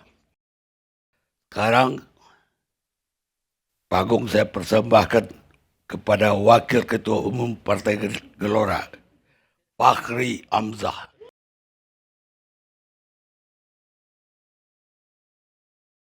Terima kasih Bang Karni. Pertama supaya tidak dituduh berjarak dengan rakyat. Kebetulan baru landing dari kampung halaman.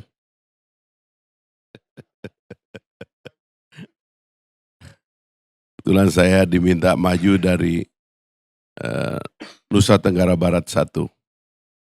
Jadi kita mesti sebut ini. Ya. Supaya dicatat.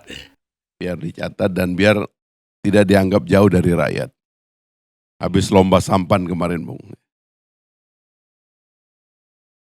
Yang kedua, saya kira selalu saja kalau diskusi kita di ujung, kita terjebak dengan konstelasi, itu kita harus kembali ke gagasan awal yang yang rusak oleh sistem gitu. Jadi saya kira terlalu banyak dari kita pimpinan partai politik itu yang salah membaca sistemnya gitu. Sehingga kemudian bingung dengan peristiwa-peristiwa yang muncul dari kekacauan sistem itu. Misalnya konsep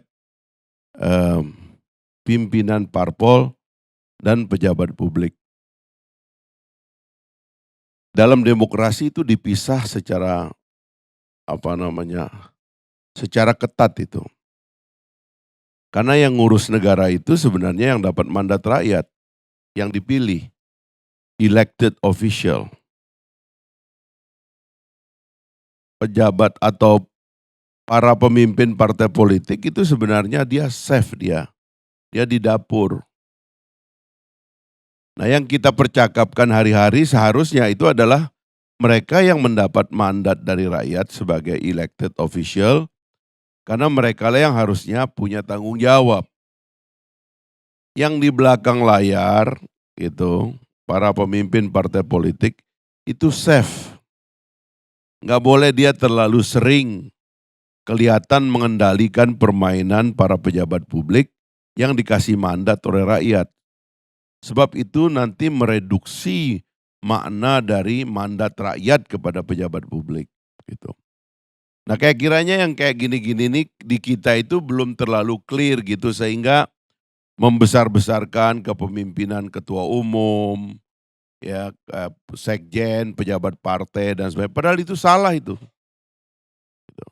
Jadi kalau kita bicara tentang termasuk ya sebenarnya ya, kalau kita berbicara tentang desain kepemimpinan dan sebagainya itu, yang kita andalkan itu adalah orang-orang yang dipilih oleh rakyat gitu. Nah, saya kira akhirnya diskusi kita itu mentok oleh fakta bahwa semua yang kita bicarakan ini sebenarnya tidak clear karena dia berada di belakang layar. Kita nggak tahu apa dasarnya, kita nggak tahu apa pertimbangannya, tapi lagi-lagi itu karena ada di belakang layar. Itu yang pertama ya, termasuk juga nanti ya kembali lagi ke diskusi tentang adanya threshold dan sebagainya. Yang membuat tambah kacau diskusi kita. Ya, karena ya sebenarnya dengan threshold itu koalisi yang tercipta ini sebenarnya kan tidak ada yang betul-betul gagasan. Ini sebenarnya kan ya mohon maaf ya, ini kalau kita kasar-kasar ngomong, ini kan transaksi material sebenarnya ini. Tidak ada yang ideal di sini. Ini agak material karena jumlahnya sudah disebut 20% ya. Siapa yang gabung, siapa yang tidak gabung, itu pertimbangannya itu bukan ideal. Itu sebabnya sebenarnya ada kesulitan nanti buat orang idealis kayak Faisal itu untuk mendukung seseorang, itu sulit itu Pak.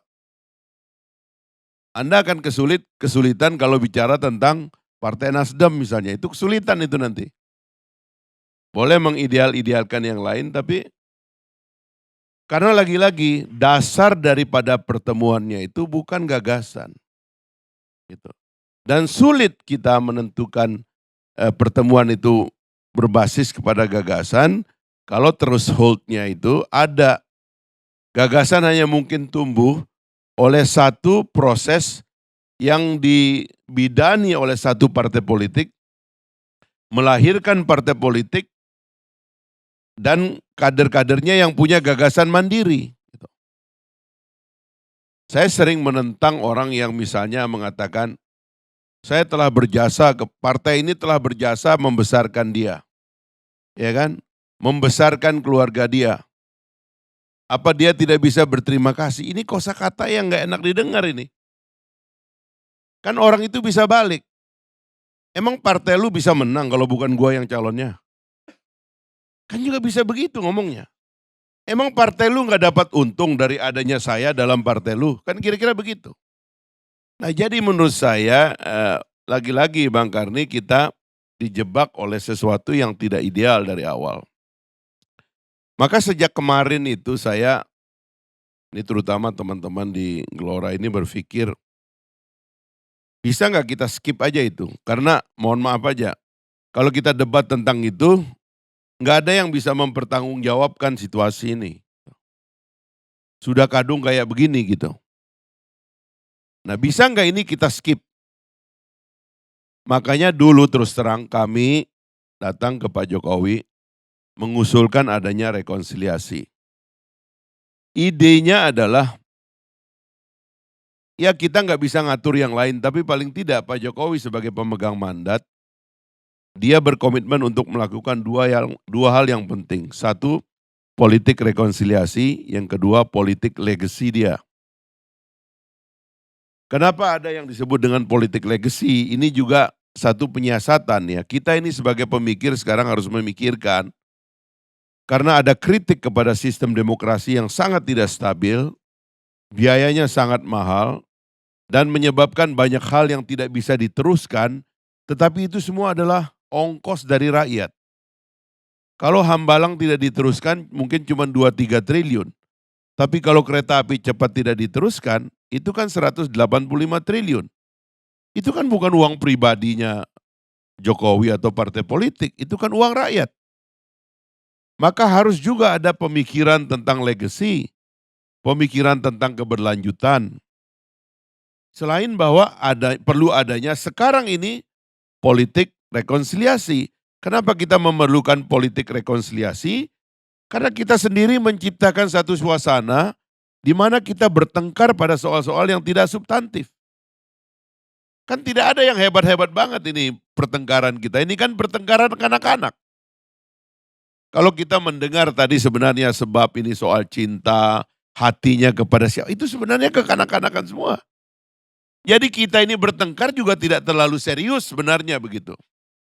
Karena itu saya lebih mengutamakan untuk mengatakan kenapa kita tidak membangun rekonsiliasi. Waktu itu saya mengusulkan, kalau memang ada yang berani keluar dari pemerintahan yang sekarang, karena kita tidak bisa menegakkan sistem bipartisan seperti di Amerika Serikat cuma ada 2 partai.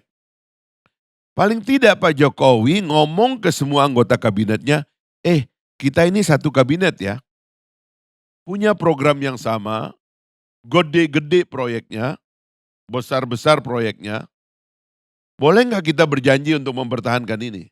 Dan ini kita teruskan. Terserah kalau nanti ada yang mau keluar, silakan dia kita sebut oposisi. Suruh dia lawan kita sekuat-kuatnya, siapa tahu dia menang. Tapi saya sebagai yang memegang rekonsiliasi ini dan saudara-saudara juga harus komit untuk bersama-sama. Waktu itu saya memikirkan bahwa di situ saya memuji Pak Surya Paloh. Dia berani mengambil Anies Baswedan yang menurut saya memang agak kurang oposan dia itu Bung Faisal ya. Karena kita tahu juga dia kan nggak pernah benar-benar kayak kita begitu berkelahi di lapangan begitu. Tapi oke lah, diambil itu harusnya menjadi oposan yang beneran gitu loh. Karena udah setahun ini. Harusnya betul-betul berantem. Dia lawan ini semua. Brengsek ini pemerintah. Hajar aja habis-habisan. Nggak ada itu. Itu yang saya sedihkan. Sehingga yang di dalam kabinet ini juga jadi longgar. Dan yang paling saya sedihkan adalah kenapa mesti Pak Jokowi, Pak Prabowo, dan Ibu Mega pecah. Terutama dengan Pak Prabowo dengan Bu Mega. Harus ada introspeksi loh ini. Dulu gabung Mega Pro, nggak ada itu isu HAM. Sekarang tiba-tiba berhasil dipecah dan muncul lagi isu HAM. Padahal ini orang satu kursi. Kedekatannya sejak zaman Pak Bitro jadi Menteri Keuangannya Kabinet Burhanuddin Harahap, Kabinet Wilopo, zaman Bung Karno. Meskipun pernah ada bertengkaran setelah itu. Tapi ini kan orang dekat. Sebagai anak dari anggota kabinet di zaman Soekarno, ya kan orang ini kan dekat sebenarnya. Tapi kenapa itu berhasil dipecah dan memunculkan isu kekanak-kanakan ini gitu loh. Yang tidak substantif. Padahal yang substantif menurut saya adalah pertahankan koalisinya, biarkan yang di luar suruh melawan sekuat-kuatnya, siapa tahu rakyat punya pilihan lain. Tapi yang di dalam juga harus kuat juga membela keberlanjutan, supaya juga rakyat jangan-jangan memilih mereka lagi. Kenapa bukan kultur permainan ini yang kita kembangkan, sehingga enak ini pertarungan. Nggak kayak ini. Mohon maaf aja nih. Jatuh hatinya ke siapa? Ya kan? Oh dia sudah, kita sama-sama satu partai. Mana ada yang begitu dalam sistem kayak begini? Emang Pak Jokowi dapat tiket satu? Nggak ada. Pak Jokowi nggak didukung Gerindra kan nggak jadi. Di DKI. Nggak didukung PKS di Solo nggak jadi. Nggak ada itu kader sendiri itu nggak ada. Dalam sistem di mana kita menetapkan threshold. Yang mungkin orang itu sendiri bawa ideologi, bawa gagasan kalau nggak ada threshold. Itu yang tidak ada. Nah jadi akhirnya Bang Karni kalau kita benar-benar nih ya mau ngatur pertarungan yang enak, suruh Anies Baswedan jadi oposan yang kuat. Udah kadung tuh. Suruh Nasdem jadi oposan yang kuat. Suruh Demokrat dan PKS jadi oposan yang kuat. Bikin struktur baru semua tadi yang dituntut oleh Bung Faisal itu. Hujat ini, komitmen itu. Hajar bikin tim, bikin riset yang kuat, lawan sekuat-kuatnya. Sehingga ada kemungkinan di situ nanti Ibu Mega dengan Pak Prabowo bisa bersatu lagi bersama Pak Jokowi, lawan oposisi. Baru rakyat enak nonton. Pertarungan yang serius. Pertarungan yang sekarang ini kan gak serius. Yang oposan kelihatan pengen juga ikut mendukung pemerintahan yang ada. Pemerintahan yang ada juga tanggung-tanggung. Ngelawan oposannya karena oposannya tidak terlalu kuat. Akhirnya gampang kita. Saya kira itu saran saya. Kalau mau pertarungan ini seru, bikin definisi tentang pemerintahan rekonsiliasi melawan oposisi, tapi oposisinya serius. Supaya makna daripada pertarungan gagasan antara yang di dalam pemerintahan yang di luar itu menjadi real sebagai alternatif di depan rakyat. Supaya jangan perang perasaan. Dalam demokrasi kita perang gagasan. Kalau perang perasaan namanya cinta monyet, kata Bung Rocky tadi itu. Terima kasih Bang Karni.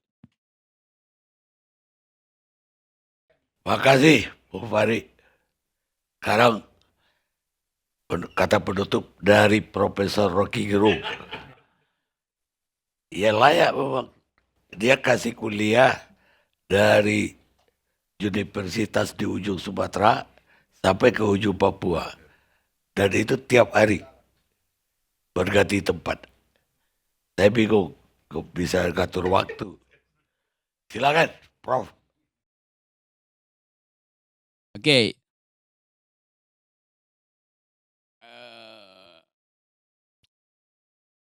Apa sih temanya? Oke. Pertanyaannya, ngapain sih minta dilamar Jokowi? Apa poinnya di situ? Kalau semua orang minta bagian cinta dari Jokowi, ya buat apa ada pemilu itu? Kan pemilu artinya persaingan. Jadi sepertinya kalau saya bayangkan misalnya, apakah cinta Pak Jokowi itu dia maksudkan untuk mengajak ketua-ketua partai itu tidur di kamar pengantin, atau justru semua orang mencari cinta Jokowi karena takut akan tidur di kamar tahanan itu? Di mana-mana ada sprindik, di mana-mana ada komorbid tuh. Jadi saya menganggap bahwa gak ada kesan di saya ini orang partai-partai yang berupaya untuk antri menerima cinta Jokowi itu betul-betul ingin masuk kamar pengantin. Sebetulnya mereka hanya takut dimasukkan Jokowi ke kamar tahanan. Itu bergerombol untuk nyari cinta di situ. Faktanya, tadi saya baca riset dari Kompas itu. Dulu Kompas bilang bahwa cinta rakyat pada Jokowi 80%. 80,8%. 80%. Cinta rakyat pada Presiden Jokowi ada 80%. Riset terakhir mengatakan hanya 18% yang ingin menurut pilihan Jokowi tentang calon presiden. Di rakyat pun cintanya palsu. Faktanya begitu. Jadi apa yang mau kita percaya dari soal cinta mencintai ini? Di dalam sastra ada dua tokoh yang dikenal sebagai pecinta itu. Satu namanya Don Quixote. Indonesia bilang Don Quixote. Dia orang jujur, karena itu dia membayangkan bahwa dia mampu untuk membangun romansa dengan semua perempuan itu. Tapi ini orang agak gila tuh. Cuman ada dalam imajinasinya. Dia tahu dia nggak bisa, tetapi dia bayangkan terus bahwa dia bisa mencintai semua perempuan itu. Itu kenekatan absurd dari Don Quixote. Ada Don yang lain, Don Juan. Yang memang mampu untuk gombal pada semua perempuan. Enggak dia bisa pacaran tidur dengan semua perempuan. Saya kira Pak Jokowi itu Don Juan apa Don Quixote itu. Dia sebagian Don Juan karena dicitrakan begitu, sebagian Don Quixote karena memang nggak mampu untuk mewujudkan apa yang disebut cinta itu. Dia imajinasi aja. Jadi ini soal kita itu seolah-olah kita tadi Faisal betul, Fahri betul. Kita mau lihat ada duel di dalam soal politik. Politik itu adalah soal duel. Tetapi ini masyarakat mesti ditata. Iya, tetapi apa yang disebut sebagai kader, dia mesti membedakan diri dengan lawan politik dia yang juga kader itu. Itu dasarnya tuh.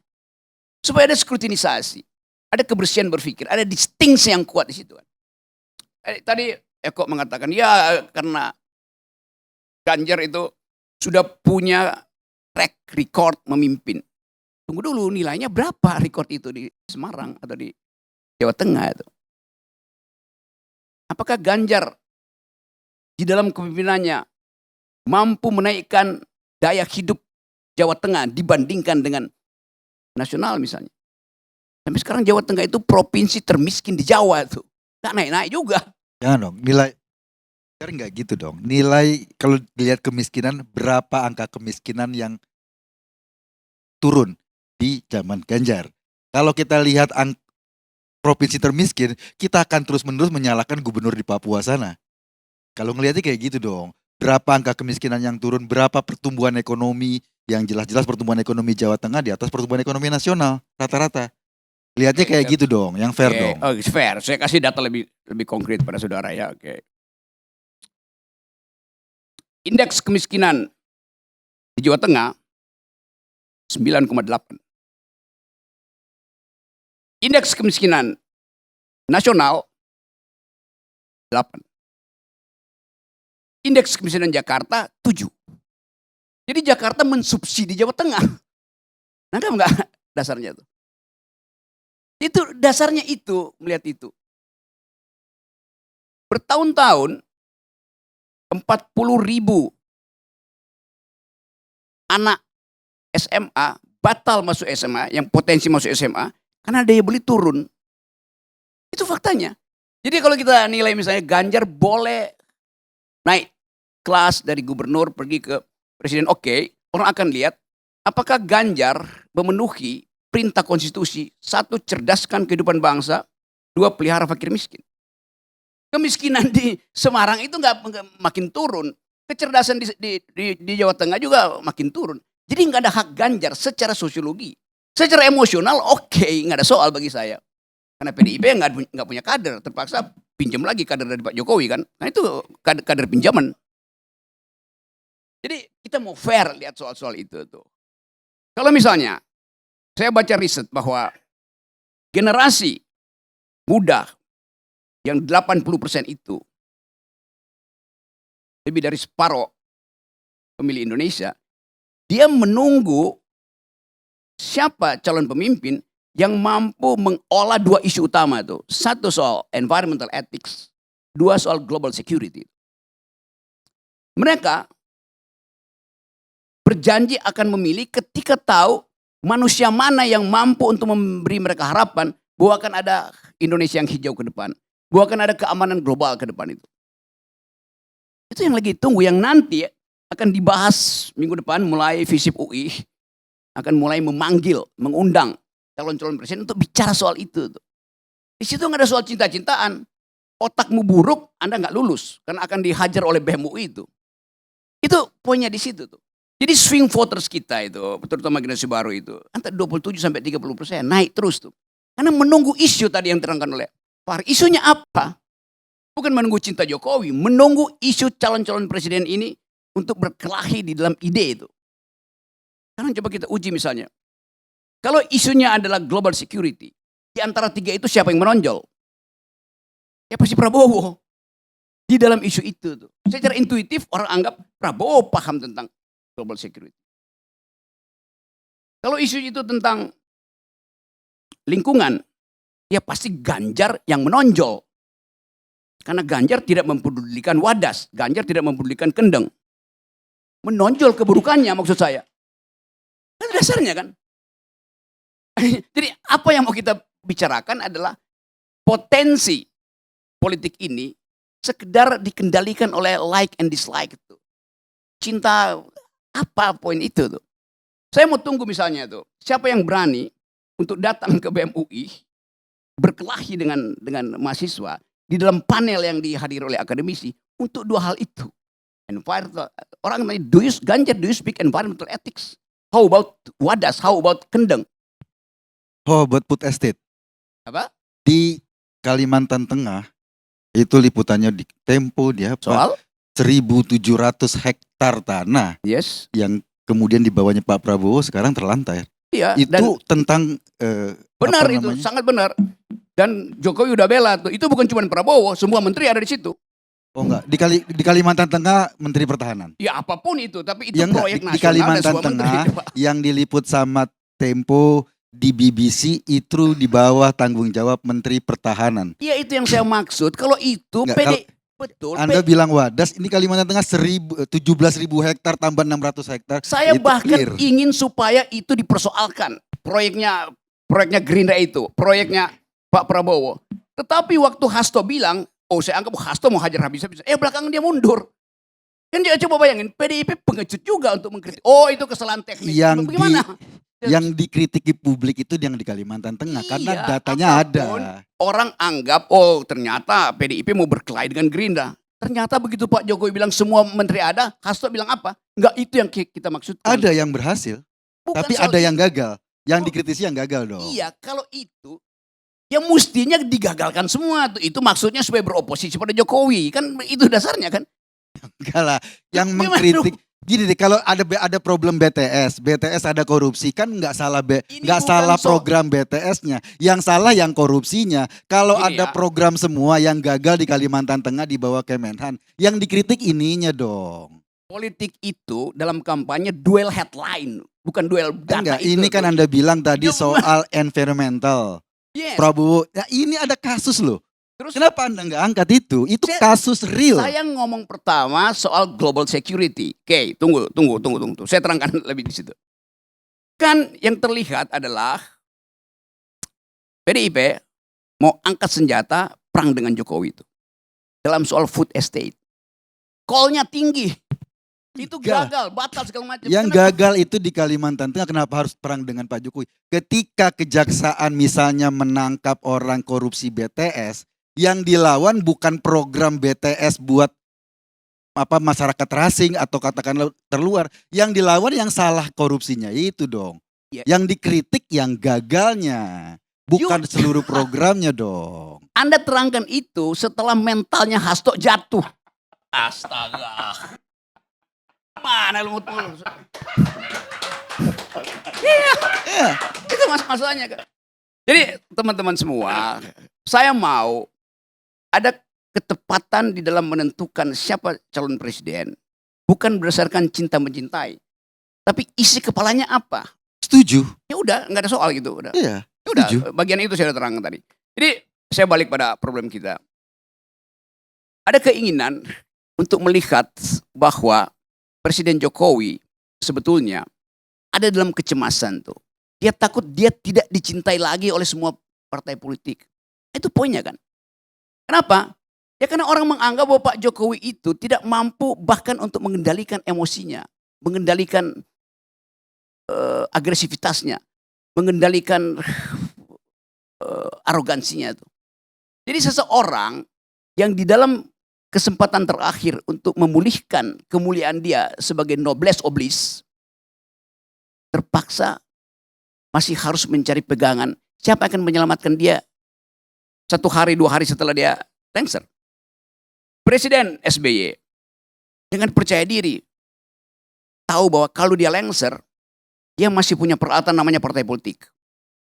Seminggu setelah SBY lengser, SBY langsung muter ke luar negeri, memberi ceramah tentang demokrasi dan lingkungan hidup tuh. Diundang berceramah kemana-mana tuh. Sekarang kita mau lihat Pak Jokowi 1 minggu setelah lengser, siapa yang mau undang dia?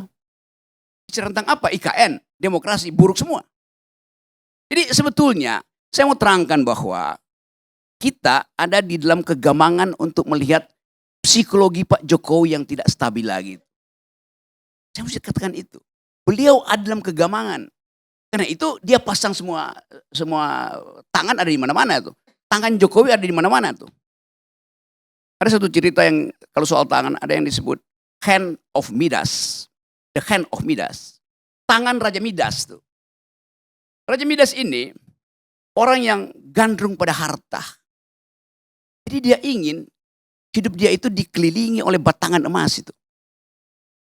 Karena itu dia punya kemampuan untuk menunjuk siapapun, apapun barang pun, manusia atau benda itu. Kalau dia tunjuk jadi emas itu. Yang dilakukan Jokowi juga persis seperti Raja Midas sekarang. Dia tunjuk semua ketua partai, tiba-tiba semua ketua partai berubah jadi emas tuh. Jokowi memerlukan emas untuk apa? Untuk membangun IKN, untuk membayar utang, untuk mensubsidi energi yang terbarukan itu tuh. Jadi bagi Pak Jokowi, semua keadaan itu hanya berfungsi sebagai mata uang, yaitu emas tuh. Jokowi tidak berpikir tentang gagasan. Itu intinya tuh, itu kritik saya tuh. Jadi sekali lagi, kita ada dalam ketegangan. Kita mau, apa yang tadi, kita bayangkan legacy Pak Jokowi itu apa? Satu-satunya yang masih mungkin adalah, dia ucapkan mulai hari ini bahwa dia gagal menghidupkan semacam imajinasi tentang masa depan tuh. Yang diucapkan Pak Jokowi adalah Indonesia ya terus-menerus bonus demografi, emas segala macam itu. Tapi persiapan gagasan ke situ nggak ada tuh. Orang mau menunggu sebetulnya Pak Jokowi di ujung kekuasaannya mengucapkan pidato yang visioner di 17 Agustus. Yang dilakukan adalah curcol. Makasih. Pak Arni, sebentar, saya mau sedikit koreksi soal indeks kemiskinan tadi. Rocky Ini bilang masih indeks balik ke Ganjar kemiskinan. nih. Enggak, biar enggak salah, ini kan dilihat publik. Indeks kemiskinan Jawa Tengah 9%, kemudian rata-rata Jakarta 7%, rata-rata nasional 8%. Karena indeks kemiskinan itu kan akumulatif. Artinya memang Jawa Tengah segitu. Kalau itu ukurannya, ngelihatnya indeks kemiskinan, sampai kapanpun gubernur NTT misalnya, nggak akan bisa mengejar Jakarta. Akan kayak gitu. Tapi yang harus saya dilihat adalah berapa tingkat penurunan indeks kemiskinan ketika Ganjar menjabat dan turun. Gitu loh. Yang ngelihatnya itu kalau indeks global, ya Jawa Tengah dibanding sama Jakarta, pasti indeks globalnya terjauh. Tapi yang dilihat kalau mau fair, ini kita menilai pimpinan kan, kinerjanya kan, yang dilihat adalah berapa penurunan indeks kemiskinan itu pada saat dia menjabat dan selesai dia menjabat. Ini ya. Itu jauh lebih fair. Di dalam kebijakan politik, di dalam upaya untuk berdebat segala macam itu, investor segala macam, dia cuma mau lihat itu naik apa turun untuk dibandingkan dengan Jakarta. Ya memang ibu kota pasti lebih gede, tetapi prinsipnya Jakarta akhirnya menyumbang ke Jawa Tengah supaya indeks Jawa Tengah itu nggak jauh-jauh amat dari indeks nasional. Itu poinnya tuh. Dengan kata lain, Anies mensubsidi Ganjar.